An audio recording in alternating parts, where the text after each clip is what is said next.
এই ইন্টারিন ইউনূস সরকারটা পতন হলে কি হবে? কোটি কোটি মানুষের জীবন নেবে, কোটি কোটি মানুষের জীবন নেবে। সুখে থাকতে যাতে ভূতে না কিলায় কাউকে। ভালো আছেন, আজ থেকে 11 মাস আগে কি ছিলেন, 10 মাস আগে কি ছিলেন সেটা ভাবেন। এত ক্ষমতা ক্ষমতা বলার দরকার নাই। বাংলাদেশ বিরোধী ষড়যন্ত্র চক্রান্তকারীদের জন্য দুঃসংবাদ।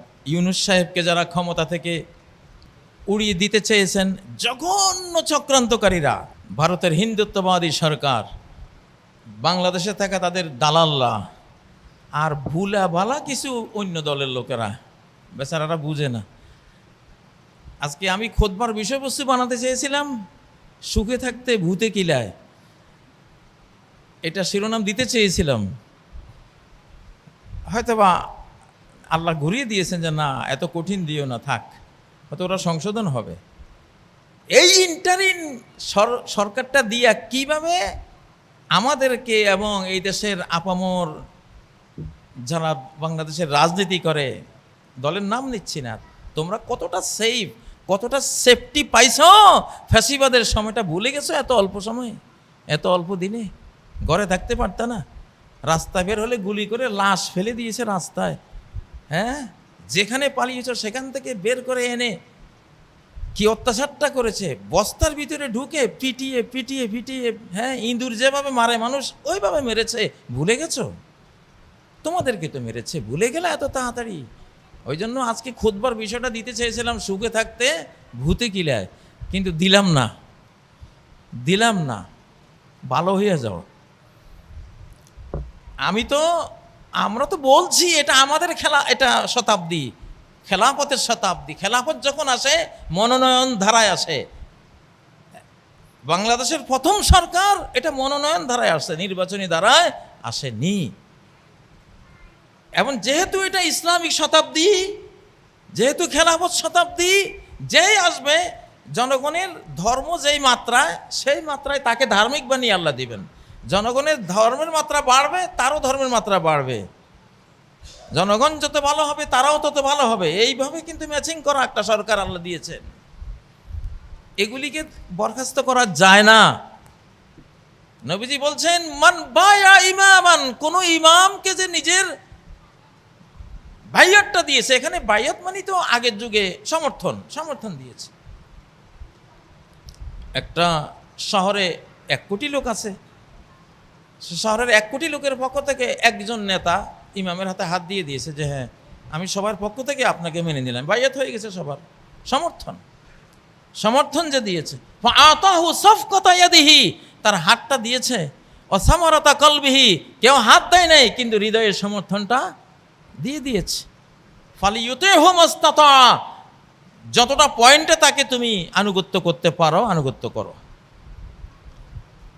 যেখানে দেখো তোমার ইসলাম ফলো হচ্ছে না, সেখানে আনুগত্যের দরকার নেই। কিন্তু হাজারো কাজ তো আছে যে ইসলামের সাথে দ্বন্দ্ব নেই, আনুগত্য করো। ফাইন যা আখারু ইউনাজিরুহু, যদি অন্য কেউ তার ক্ষমতা দখল করতে আসে, তাকে ক্ষমতাচ্যুত করতে আসে, ফাদরিবু উনুকাল আখার, যে ক্ষমতা দখল করতে আসবে তার গর্দান মেরে দাও। এই গর্দান মারার কাজ করেছেন এই 2-3 দিন অনেকেই। গর্দান মেরে দেওয়ার হুকুম আল্লাহর কাছ থেকে অলরেডি ওখানে পাশ হয়ে গেছে। এখন কিভাবে যে আল্লাহ কি করবেন, তাড়াতাড়ি ক্ষমা চান। এই হাদিসটা কিন্তু সহি, ইবনে মাজার 3210 নম্বর হাদিস, সহি হাদিস, সহি মুসলিমের 1844 নম্বর হাদিস, সহি হাদিস। জানেন এই ইন্টারিন ইউনূস সরকারটা পতন হলে কি হবে? কোটি কোটি মানুষের জীবন নেবে, কোটি কোটি মানুষের জীবন নেবে। সুখে থাকতে যাতে ভূতে না কিলায় কাউকে। ভালো আছেন, আজ থেকে 11 মাস আগে কি ছিলেন, 10 মাস আগে কি ছিলেন সেটা ভাবেন। এত ক্ষমতা বলার দরকার নাই।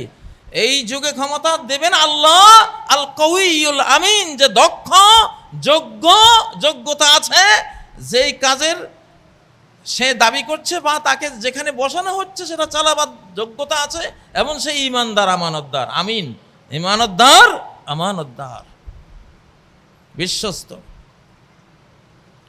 তাহলে বাংলাদেশ নিয়ে যা হয়েছে আজ পর্যন্ত, আমার এই মুহূর্ত পর্যন্ত ক্লিয়ার। রেজাল্টটা দিয়ে দেওয়া হলো কোরআন থেকে।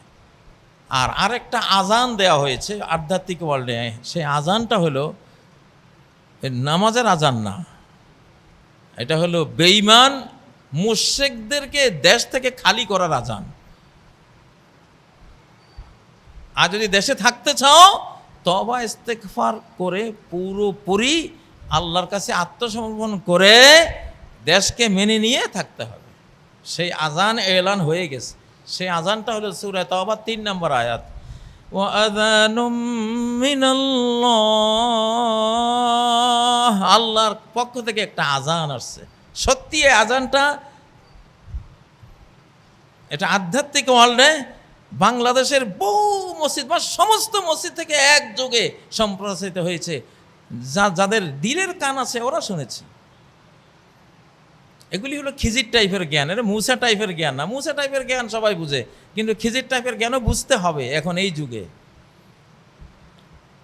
সেটা কি? আযানুম মিনাল্লাহ, আল্লাহর পক্ষ থেকে ঘোষণা, এলান, অ্যানাউন্সমেন্ট, অ্যানাউন্স হয়ে গেছে একটা কি, ইয়াউমাল হজ ইলান নাস ইয়াউমাল হজ্জিল আকবার, হজ্জে আকবরের দিন। এটা অতীতে একটা ঘোষণা আসছিল ইলান নাস, মানব জাতির কাছে সে আজানটা হয়েছিল, কিন্তু সেটা আধ্যাত্মিক ওয়ার্ল্ডে বাংলাদেশকে নিয়ে বলা হয়েছে যে একটা আজান এসছে। কি সেটা? আন্নাল্লাহ বারিউম মিনাল মুশরিকিনা ওয়া রাসূলু, আল্লাহর রাসূল মুশরিকদের থেকে সমস্ত সম্পর্ক ছিন্ন করে ফেলেছে। মূর্তি পূজারী আর মূর্তি পূজারীদের সাঙ্গপাঙ্গ যারা, এদের থেকে রব্বুল আলামিন আর তার রাসূল সমস্ত সম্পর্ক ছিন্ন করে নিয়েছে, কাট অফ। আর স্রষ্টা যখন কারো থেকে সম্পর্ক ছিন্ন করে, তার আর টিকে থাকার কোনো উপায় নেই। ফাইন তুবতুম ফাহুয়া খায়রুল লাকুম, এখন যদি ফিরে আসো, ভেতরে বাইরে সম্পূর্ণ যদি ইসলাম হয়ে যাও তাহলে ভালো হবে।